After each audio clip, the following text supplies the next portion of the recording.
السلام علیکم ورحمۃ اللہ وبرکاتہ۔ میرا نام ہمیرا رفیق ہے اور میں آپ کی اردو کی معلمہ ہوں۔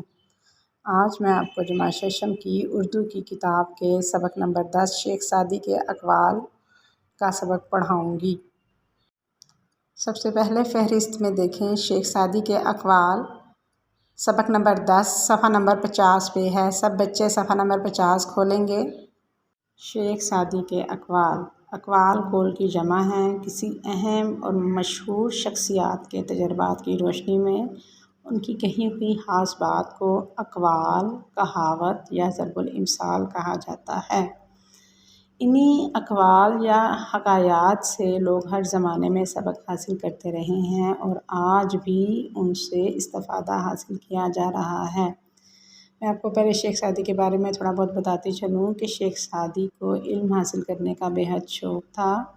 آپ نے بغداد کے علماء کرام سے علم سیکھا اور ملک کی سیر سے بھی آپ کے علم میں بہت اضافہ ہوا۔ آپ کو سیر و سیاحت کا بہت شوق تھا۔ شیخ سعدی نے، اب ہم سبق کی طرف چلتے ہیں۔ شیخ سعدی کا اصل نام کیا تھا بچوں؟ شیخ سعدی کا اصل نام تھا شرف الدین۔ آپ نے جو میں لفظ آپ کو بولوں گی ان کو خط کشید کرنا ہے۔ شرف الدین کو خط کشید کریں۔ انہیں حکیم مشرق کے لقب سے یاد کیا جاتا ہے۔ حکیم مشرق، حکیم سے مراد ہے دانا اور عقل مند، یعنی مشرق کا دانا بندہ۔ اور لقب سے کیا مراد ہے؟ لقب کو انڈر لائن کریں۔ لقب سے مراد وہ خاص نام ہے جو قوم یا عوام کی طرف سے کسی کی اعلیٰ خدمات کی وجہ سے اس شخص کو عطا کیا جاتا ہے۔ وہ معلم اخلاق بھی تھے۔ معلم کہتے ہیں استاد کو اور اخلاق کہتے ہیں اچھی عادات کو، یعنی وہ اچھی عادات کے معلم تھے، لوگوں کو اچھی عادات سکھاتے تھے۔ اس کو بھی انڈر لائن کریں۔ سلطان سعد زنگی کے زمانے میں ایران کے شہر شیراز میں پیدا ہوئے۔ ایران کا ایک شہر ہے شیراز، وہاں پہ شیخ سعدی کی پیدائش ہوئی تھی۔ شیخ سعدی نے بہت لمبی عمر پائی۔ طویل عمر کا معنی کیا ہے؟ طویل عمر، لمبی عمر، اور اپنی زندگی کا بیشتر حصہ یعنی زیادہ حصہ سیر و سیاحت میں گزارا۔ یعنی وہ ایک جگہ نہیں رہتے تھے، انہیں جگہ جگہ سیر کرنے کا شوق تھا، ملک کی سیر کرنے کا شوق تھا۔ شیخ سعدی نے شاعری بھی کی اور نثر بھی کی۔ اب پیارے بچے میں آپ کو بتاؤں شاعری اور نثر میں کیا فرق ہے۔ شاعری میں خیالات کا اظہار نظم کی صورت میں کیا جاتا ہے اور نثر میں سیدھے سادے الفاظ میں اپنے خیالات کا اظہار کیا جاتا ہے۔ شاعری میں ان کی 2 کتابیں بہت زیادہ مشہور ہوئیں۔ ان کی مثنوی، بوستان اور نثری کتابوں میں گلستان کو بہت زیادہ شہرت اور اہمیت ملی۔ بوستان اور گلستان دونوں کا معنی ہے باغ، اور یہ دونوں فارسی زبان میں کتابیں لکھی گئیں۔ خاص طور پر گلستان اپنی فکری تازگی اور دانش و حکمت کی بنا پر ادب عالیہ میں شمار کی جاتی ہے۔ قول نمبر 1 ہے، دنیا کا مال زندگی کے آرام اور سکون کے لیے ہے، نہ کہ زندگی مال جمع کرنے کے لیے۔ اس کا کیا معنی ہے؟ اس کا معنی یہ ہے، مختصر میں آپ کو بتاؤں گی کہ ہمیں دنیا کا مال زندگی کے آرام و سکون کے لیے جمع کرنا چاہیے، نہ کہ ہم ساری زندگی صرف مال جمع کرنے میں گزار دیں اور اسے ہم استعمال ہی نہ کریں۔ حقائق نمبر 2 کیا ہے کہ اگر تو دنیا کی نعمتوں سے فائدہ اٹھانا چاہتا ہے تو لوگوں پر احسان کر، جیسے اللہ نے تجھ پر احسان فرمایا۔ اس حقائق کا مطلب کیا بنتا ہے کہ اے بندے، اے انسان، اگر تو دنیا کی نعمتوں سے فائدہ اٹھانا چاہتا ہے، کہ تو چاہتا ہے کہ جو تجھے نعمتیں اللہ نے میسر کی ہیں تجھے ان کا فائدہ ملے، تو لوگوں پر ایسے احسان کر جیسے اللہ نے تجھ پہ احسان کیا۔ یعنی اللہ کو یہ بات پسند ہے کہ ہم اس کے بندوں کے اوپر احسان کریں۔ اگر کوئی بندہ مصیبت میں ہے، مشکل میں ہے، تو ہم اس کے کام آئیں۔ حقائق نمبر 3 کیا ہے کہ 2 آدمیوں کی کوشش پہ فائدہ ہے۔ 2 آدمی، ان کا ذکر آگے انہوں نے کیا ہے، ایک وہ جس نے مال کمایا مگر کھایا نہیں، دوسرا وہ جس نے علم پڑھا مگر اس پر عمل نہیں کیا۔ کہ وہ 2 آدمی جنہوں نے، ایک وہ آدمی جس نے مال کمایا لیکن اسے کھایا نہیں، اسے جمع کر کے رکھتا رہا، اور دوسرا وہ شخص جس نے علم تو حاصل کیا لیکن اس علم کو آگے نہیں پھیلایا، کیونکہ وہ علم اور وہ مال بے فائدہ ہے جس کا انسان خود اپنے آپ کو فائدہ نہ دے، دوسرے لوگوں کو اس کا فائدہ نہ دے۔ حکایت نمبر 4 ہے بے عمل عالم ایسا ہے جیسے اندھے کے ہاتھ میں مشل۔ لوگ تو اس سے فائدہ اٹھاتے ہیں مگر بہت کچھ فائدہ حاصل نہیں کر سکتا۔ اس کا مطلب کیا ہے کہ ایسا عالم، ایسا دین جاننے والا جو خود اس پہ عمل نہ کرے، وہ ایسے ہے جیسے کسی اندھے شخص کے ہاتھ میں آپ چراغ پکڑا دیں کہ اس چراغ سے لوگ تو روشنی حاصل کریں لیکن وہ خود اندھا ہونے کی وجہ سے اس چراغ سے فائدہ حاصل نہ کر سکے۔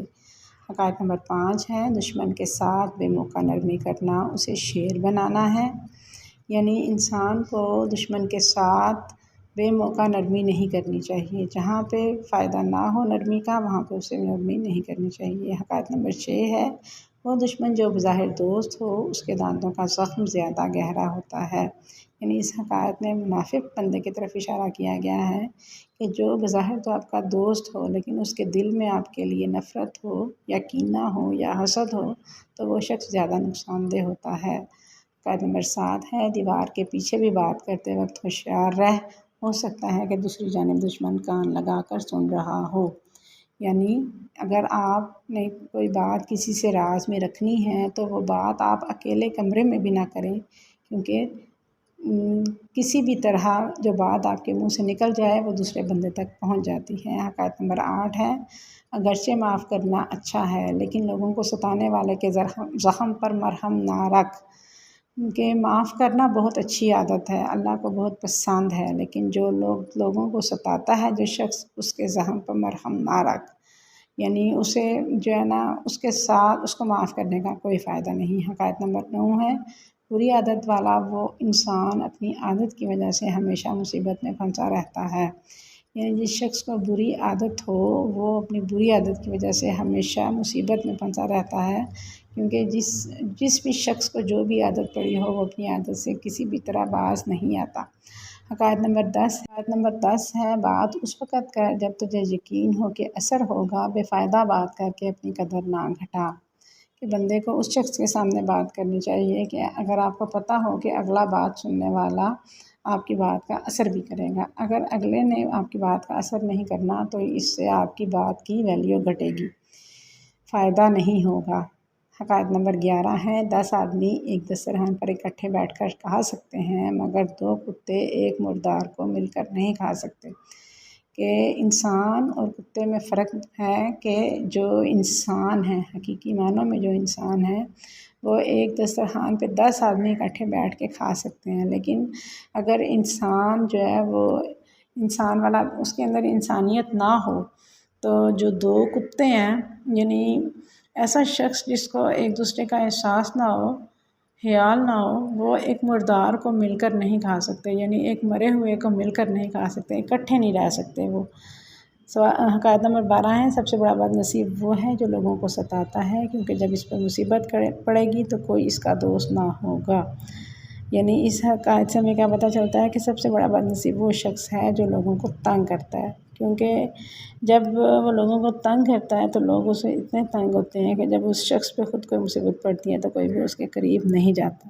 حکایت نمبر 13 ہے جو بری صحبت میں بیٹھتا ہے اس کی سوچ کبھی اچھی نہیں ہوگی، کیونکہ ہم جس طرح کے لوگوں میں بیٹھیں گے جیسے ہم اپنے دوست بنائیں گے ہماری سوچ بھی ویسی ہی ہو جائے گی۔ حکایت نمبر 14 ہے حاسد کے لیے بد دعا کرنے کی ضرورت نہیں، وہ تو پہلے ہی حسد کی آگ میں جل رہا ہے۔ کہ جو حاسد ہوتا ہے جس کے دل میں دوسروں کے لیے جلن ہوتی ہے اس کے لیے بد دعا کرنے کی ضرورت نہیں، کیونکہ وہ تو پہلے ہی حسد کی آگ میں جل رہا ہے۔ کیونکہ اللہ تعالیٰ نے فرمایا ہے کہ حسد نہ کرو ایک دوسرے سے، کسی کے پاس اچھی چیز دیکھ کے اس سے مت جلو، کیونکہ یہ اللہ کی عطا ہے، اس میں اس بندے کا یا آپ کا کوئی کمال یا برائی نہیں۔ حکایت نمبر 12 ہے کتا دنیا کی ذلیل ہستی شمار ہوتا ہے مگر حق شناس کتا ناشکر انسان سے بہتر ہے۔